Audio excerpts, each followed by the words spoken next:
اسلام کا 5واں بنیادی رکن حج ہے۔ 5 ارکان ہیں اسلام کے: نماز، روزہ، حج، زکوٰۃ۔ یہ مہینہ ذوالقعدہ کا یہ اشہر الحرم کے اندر اس کا شمار ہوتا ہے۔ جو 4 مہینے عزت و حرمت والے ہیں ان میں ذوالقعدہ کا مہینہ ہے۔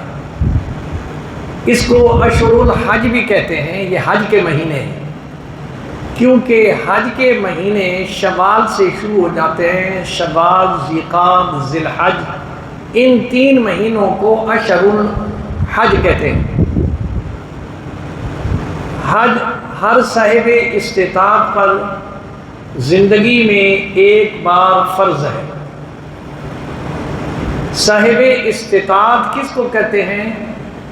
جس آدمی کے پاس اتنی رقم ہو کہ حج کے اخراجات پورے ہو سکیں، سفر کے اخراجات اور پیچھے گھر والوں کے اخراجات پورے ہوں، اس آدمی پر حج فرض ہے۔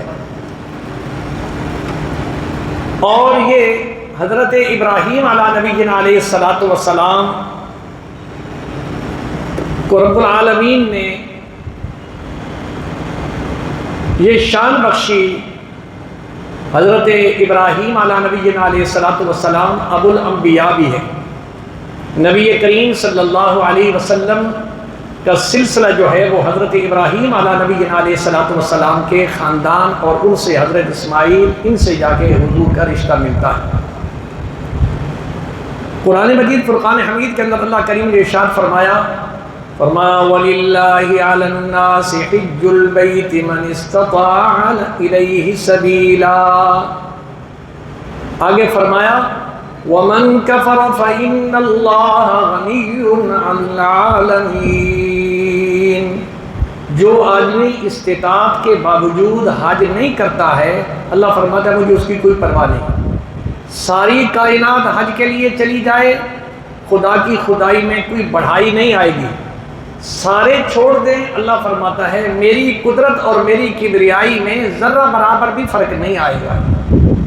لیکن جو انسان حج کرتا ہے، اللہ کی طرف سے اسے کیا انعامات ملتے ہیں؟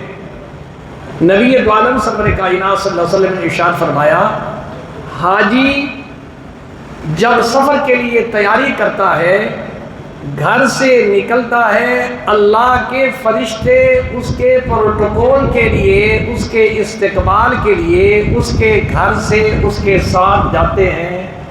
اللہ کے گھر تک فرشتے اس کو اپنی حفاظت میں لے کر جاتے ہیں۔ پھر وہ جب وہاں پہنچتا ہے تو راستے میں جو ایک ایک قدم اس نے اٹھایا ہے، رب العالمین ہزاروں نیکیاں اس حاجی کے ہر قدم پر اسے نصیب فرماتے ہیں جو اللہ کی رضا کے لیے حج پر جاتا ہے۔